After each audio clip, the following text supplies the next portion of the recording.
সেটির ধারাবাহিকতায় আমরা এখনো বিশ্বাস করি জাতীয় নাগরিক পার্টি আমরা প্রত্যেকটি অর্থের আমরা স্বচ্ছতা নিশ্চিত করব। আমরা প্রত্যেক 2-4 ঘন্টা পর পর কিন্তু আপডেট দিচ্ছিলাম যে আমরা কয় টাকা সংগ্রহ করা হয়েছে, 3টা থেকে 5টা পর্যন্ত কয় টাকা সংগ্রহ করা হয়েছে, প্রত্যেক 2-4 ঘন্টা পর পর কিন্তু আপডেট দিচ্ছিলাম। এবং একটা এই বিশাল তথ্যযজ্ঞের পরে আমরা প্রত্যেকটা টাকা আমরা তৃতীয় একটা অডিট পক্ষ দিয়ে আমাদের নিজস্ব কোনো অডিট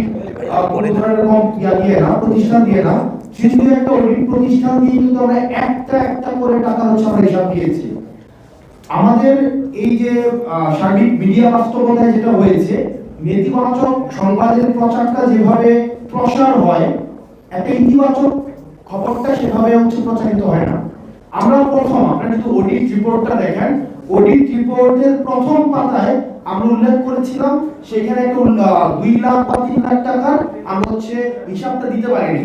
অর্থাৎ আমাদের লিমিটেশনসটা আমরা প্রথম পেজে আমরা লিখেছি যে এই অডিট রিপোর্টে আমরা হচ্ছে 2 লাখ বা 3 লাখ, আমার নির্দিষ্ট হচ্ছে ফিগারটা মনে নেই, আর বাকি যে 16 কোটি বা 15 কোটি টাকার প্রত্যেকটা রিসিপ্ট সহ আমরা হচ্ছে এই অডিট আপনার রিপোর্টটা চাইলে এখনো আপনারা দেখতে পারেন। তার মানে আমরা এটা প্রকাশ করেছি। তখনকার সময় আমরা দেখেছি মিডিয়া ট্রায়াল হয়েছে, তখন থেকে শুরু করে এখনো পর্যন্ত কিন্তু হচ্ছে এই জাস্ট 2 দিন আগে বা 3 দিন আগে আমরা দেখেছি যে আমাদের দলের প্রধানকে নিয়ে আমরা হচ্ছে মিডিয়া ফ্রেমিং করার চেষ্টা করা হয়েছে। এগুলোর ঊর্ধ্বে কিন্তু আমরা কেউই না।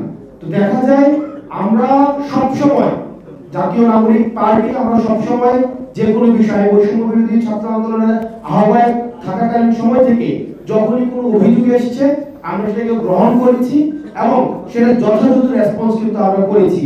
সেটির ধারাবাহিকতায় আমরা এখনো বিশ্বাস করি জাতীয় নাগরিক পার্টি আমরা প্রত্যেকটি অর্থের আমরা স্বচ্ছতা নিশ্চিত করব এবং আমরা আপনাদের সব মিডিয়ার সামনে আহ্বান জানাচ্ছি যে এই অর্থনৈতিক যে ধরনের অপপ্রচার করা হচ্ছে, অর্থনৈতিক যে ধরনের ব্লেমগুলো দেওয়া হচ্ছে, আমরা বলবো আপনারা বিদ্যমান যেই আইনগত যে ব্যবস্থা আছে, বিদ্যমান যেই আপনার আইন শৃঙ্খলা বাহিনী আছে, আপনারা যথাযথ প্রক্রিয়ায় আপনাদের সুনির্দিষ্ট যদি অভিযোগ থাকে প্রত্যেকটা অভিযোগকে আমরা হচ্ছে অ্যাড্রেস করব। আমরা দেখেছি যে আমাদের সম্পর্কে নেতিবাচক বিভিন্ন কোম্পানির নাম জড়িয়েও আমাদেরকে বলা হচ্ছে সেখান থেকে হচ্ছে আমরা অর্থ নিয়েছি, এই ধরনের হচ্ছে অপপ্রচার কিন্তু রয়েছে। আমরা আপনাদের মিডিয়ার মাধ্যমে আহ্বান জানাবো আপনাদের যদি সুনির্দিষ্ট কোনো ধরনের অভিযোগ থাকে তাহলে সেটি আপনারা আইন শৃঙ্খলা রক্ষাকারী বাহিনীর কাছে জানান। আমরা যে কেউ আমরা জাতীয় নাগরিক পার্টির প্রত্যেকটা ব্যক্তি এই সব সাহস আছে যে আমরা প্রত্যেকটা অভিযোগকে আমরা ফেস করব।